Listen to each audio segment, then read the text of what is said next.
Kanami menemukan Krusty yang pingsan di dalam gua. Kanami bertanya kepadanya, kok bisa dia nyasar ke region sini. Krusty menjawab karena suatu kecelakaan ia berada di sini dan menerima debuff. Saat disinggung Kanami, Krusty sendiri bingung ia dapat debuffnya dari mana. Di luar gua, guild-guild yang lagi bersaing demi altar dikalahkan semuanya oleh monster Nue, jenis boss half raid. Bertepatan juga saat itu Krusty dan Kanami melihat monster Nue lagi menyerang Huadiao dari suku Marten. Krusty maju dan menyelamatkannya. Bersama dengan Kanami, mereka bersiap bertarung. Lantas dari langit muncul penyihir yang mempengaruhi Elias. Ia mengatakan bahwa monster Nue adalah hasil kiriman dari langit. Ia lalu mensummon Elias yang sudah berubah. Pertempuran pun terjadi lagi. Di tengah pertarungan, rekan Kanami yang lain datang. Leonardo membantu dan berhadapan dengan Elias. Leonardo berperan sebagai penjahat untuk menumpas Elias yang dibutakan oleh hasrat untuk melepaskan kutukannya. Di dalam pertarungannya melawan penyihir Yoren, Krusty berhasil memulihkan ingatannya. Setelah mengatasi senjata yang mengamuk dulu, ia tiba di Kunlun dan diminta oleh Dukapi untuk menjadi bawahannya. Krusty menolak dan diberikan debuff kutukan itu. Setelah mendapatkan ingatannya kembali, Krusty memanfaatkan celah dari debuff kutukannya dan bisa meregen darahnya dari lifesteal ke penyihir jenius Yuren. Serangannya menjadi ganas hingga memaksa Yuren berubah bentuk. Walaupun gitu, nasibnya tetap kalah di bawah kapak dua tangan Krusty. Beralih ke pertarungan Kanami melawan monster Nue, ia mendapatkan bantuan dari guild-guild yang mengincar altar. Dengan kerjasama mereka, Nui juga dikalahkan. Sedangkan Elias versus Leonardo, mereka bertarung sampai lemas. Hal baiknya, Elias menjadi sadar dan berpikir dengan jernih lagi. Leonardo pun menyemangatinya bahwa yang diderita Elias bukan kutukan, melainkan perwujudan sumpahnya sendiri, yang tak ingin membunuh siapapun. Leonardo mendukung banget sama pilihan Elias. Elias menangis jadinya. Dengan kemampuannya sendiri, ia ubah aturan yang ia tetapkan. Setelah itu, semua rombongan bersatu dan berkumpul di stasiun penyiaran lama, di tempat terdalam di Sirius Grotto, untuk berhadapan dengan bos jenius Bukapi. Dengan ini, cerita wayang yang mengisahkan kehidupan Krusty pun selesai. Sehabis menonton acara boneka tangan dari Didi Hub, Shiroi kembali menyibukkan dirinya dengan pekerjaan. Saat ini ada 3 masalah utama bagi KMB. Yang pertama, hubungan dengan Wasteland. Karena keluarga Seigu, hubungannya menjadi rumit. Persoalan kedua, tentang rencana pembangunan komunikasi dengan bulan. Dan yang ketiga, tentang Genius yang muncul dengan variasi kekuatan baru. Ceritanya berganti pada party Toya. Dalam perjalanan pulang sehabis leveling, mereka menemukan 2 orang pribumi taring serigala yang pingsan karena kelaparan di jalan. Setelah diberi makanan sampai kenyang, mereka malah tertidur lagi. Kembali ke gedung KMB, Putri Renesia lagi galau karena ia ingin menjemput Krusty, tapi tugasnya masih numpuk di Akiba. Shiroi lalu memberikan saran kepadanya untuk mengambil kesempatan ini untuk berlibur sejenak. Idenya didukung oleh Didi Hub agar Putri Renesia bisa rileks. Sore harinya, Partian Toya pulang ke kota. Mereka diikuti sama 2 bersaudari taring serigala. 2 saudari itu memasang poster berisi tulisan agar mereka diadopsi. Parti Toya tak langsung membawa 2 bersaudari itu, tetapi meminta saran dari Shiroi dulu. Saat Minori menanyakannya, Shiroi mengatakan bahwa ia tak suka sama serigala. Minori pun merubah permintaannya dan mengatakan kalau ia ingin membawa teman ke dalam guild. Petinggi Log Horizon yang mendengar itu jadi terharu, karena tiba juga saatnya bagi Minori untuk membawa kawan ke situ. Mendengar kabar baik itu, mereka pun beres-beres untuk menyambut kawan Minori. Saat Minori membawa kuda bersaudari tadi, Tetra, Nyanta, dan Shiroi langsung mengenalinya. Mereka berdua adalah Litka Mofur dan Leila Mofur, yang sudah ada sejak awal game. Karena mereka kelaparan, Nyanta mempersilahkan mereka untuk makan dulu. Setelah itu, Tetra lalu menarik Shiroi ke tempat sepi, disusul oleh Akatsuki dan Notsugu. Tetra masih kesal sama tindakan kedua bersaudari Mofur yang membuatnya harus mengumpulkan sisi kadal sampai berkali-kali. Toya dan kawan-kawan lalu menyusul dan memujuk Chiroe karena mereka kasihan nama dua bersaudari Mofur yang gak punya tempat tinggal. Chiroe memilih untuk melupakan masa lalu dan menerima dua Mofur tadi. Nyanta lalu nyusul dan meminta Chiroe untuk mendengar apa yang diberitahukan kedua bersaudari, bahwa ada Ereinus yang akan mengincar Akiba. Chiroe curiga kalau Ereinus adalah salah seorang jenius.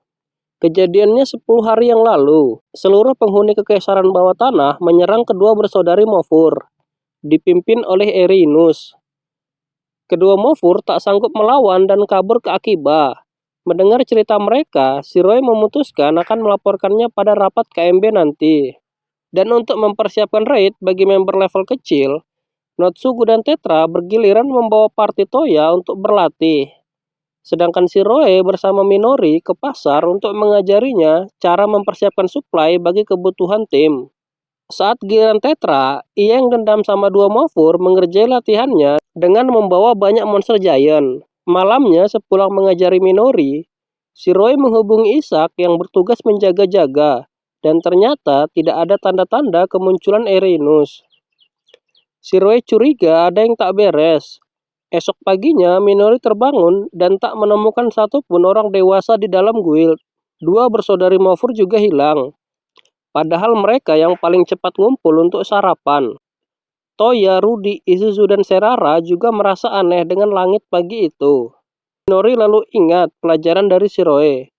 Ia sadar kalau ini kemungkinan adalah serangan dari Ereinus. Ternyata orang dewasanya bukan menghilang, tapi tersebar secara acak di berbagai sudut kota Akiba. Secara misterius, Akiba menjadi dungeon dan dipenuhi oleh monster-monster raid. Dalam dungeon ini, penduduk pribumi tak kelihatan seorang pun. Tiba-tiba Erenius muncul di depan tim Isak. Saat mereka bertarung, kekuatan Isak tiba-tiba menghilang. Hal yang sama juga terjadi pada tim Chiroe. Sehabis menyerang monster, kekuatannya juga hilang. Begitu juga dengan petualang lainnya. Dengan terpaksa, mereka pun mundur. Kembali ke Minori, ia dan Akatsuki mengamati keadaan sekitar dari atap guild house. Minori menggunakan item langka yang menjadikan matanya sebagai teropong. Ia melihat petualang di bawah yang awalnya berlevel tinggi, tiba-tiba menjadi level 35. Hal yang sama juga terjadi pada yang lain. Setinggi apapun level mereka, kali ini menjadi level 35 semua. Dengan pengecualian mereka yang berlevel rendah kian seperti Toya, Minori, Rudy, Isuzu, dan lain-lain. Chiroe berspekulasi kalau monster dalam game mengerti cara menggunakan aturan game untuk kepentingan mereka, dan membuat petualang memasuki mode mengajar secara paksa. Makanya semua level tinggi jadi level 35. Info penting didapatkan oleh Isak yang mati saat melawan Ereinus. Ia hidup kembali di katedral, lalu menuju gedung KMB dan bertemu dengan yang lain yang juga sudah mati. Sekarang mereka berada di Akiba asli. Mereka jadi paham kalau yang mereka masuki di awal adalah instance. Suatu keadaan ketika banyak party yang masuk ke dungeon yang sama, jadinya dibuat ruang terpisah tiap partinya. Party Chiroe juga mengerti hal itu. Mereka saat ini lagi mengendap-endap melewati monster untuk menuju ke tempat bos. Saat itu mereka melihat dua saudari Mofur lagi dikejar-kejar monster. Tetra pun maju untuk menolong, dan dari sisi lain juga muncul party lain yang dikejar. Setelah bergabung, mereka lalu bekerja sama dan mengalahkan monster yang ada. Cewek montok dari camp Didi lalu menyerahkan buku berisi informasi monster yang mereka kumpulkan kepada Chiroe. Tetra lalu menggunakan skill pacification pada dua Mofur. Mereka lalu menangis dan meminta maaf pada Tetra dan Chiroe, karena dulu mereka telah banyak menghilangkan sisi kadal mereka. Chiroe kaget, ia tak menyangka kalau karakter game mengingat permainan mereka dulu. Saat Chiroe melihat status dua Mofur, level mereka masih tetap. Ia ingat terakhir kali giliran Akatsuki memakai sistem mengajar untuk melatih Toya CS. Ia berharap level Akatsuki tidak turun ke level 35. Chiroe lalu memberikan buku tadi kepada dua Mofur dan meminta mereka untuk menyerahkan buku itu pada Minori. dan memberikan saran agar mereka berdua melindungi Minori dan bertarung bersama mereka nantinya. Dua mover lalu pergi, sedang Shiroi dan kawan-kawan menghadang Monster Raid yang dah ngumpul lagi. Kembali ke Minori, dari jauh ia melihat dua mover dan segera turun untuk menyambut mereka. Dua mover lalu memberikan buku itu pada Minori, serta pesan dari Shiroi untuk mengalahkan bos kali ini. Setelah mendapatkan buku berisi informasi para monster, Minori mulai mempersiapkan segala sesuatunya untuk boss raid. Ia mengumpulkan petualang lain yang levelnya tidak turun ke level 35. Didapatkan 24 orang. Ia lalu memberitahukan rencananya pada petualang lain.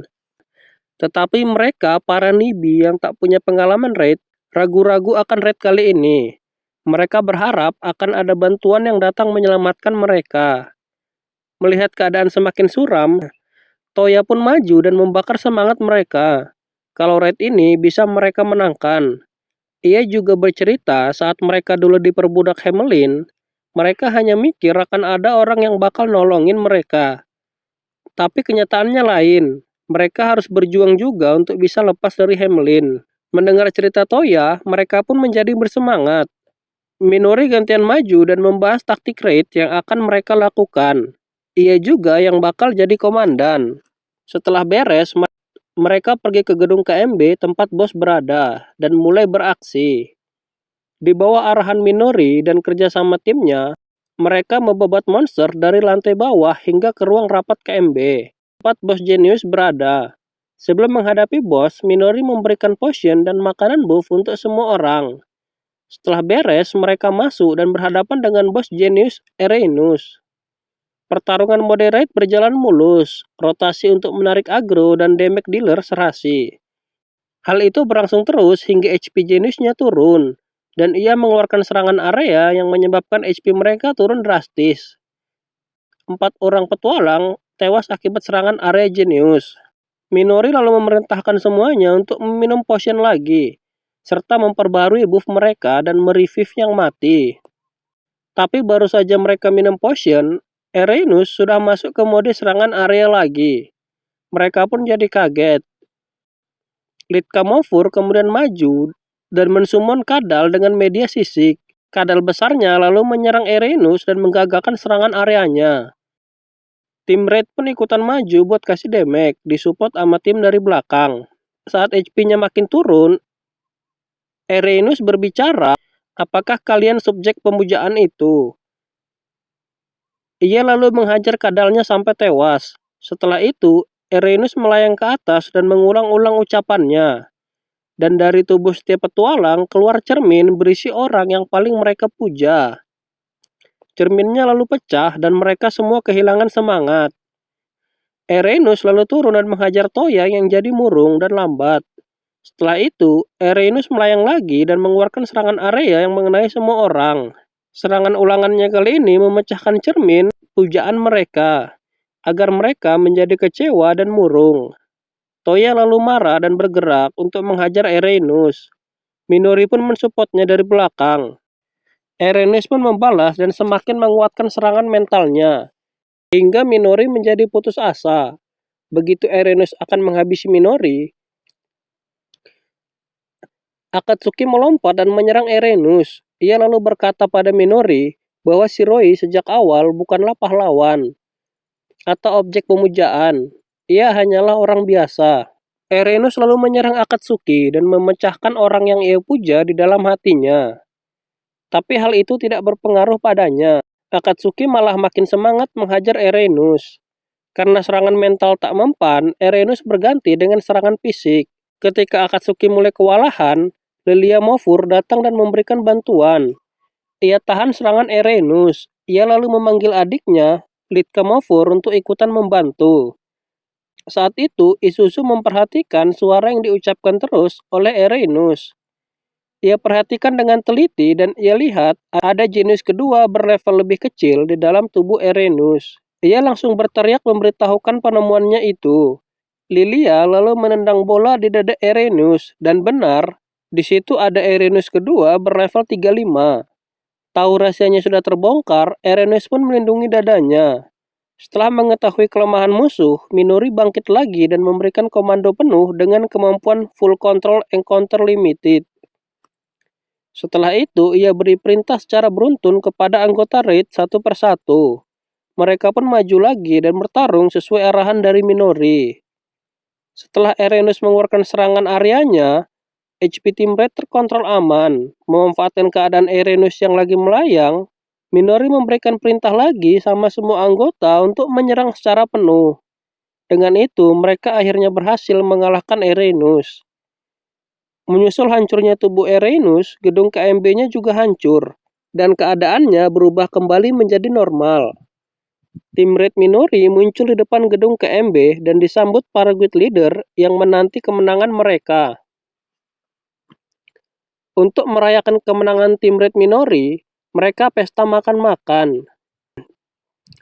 Malamnya sehabis pesta, Minori mengirimkan laporan raidnya pada Shiroe. Di saat itu, Minori memberanikan dirinya dan mengutarakan perasaannya bahwa ia mencintai Shiroe.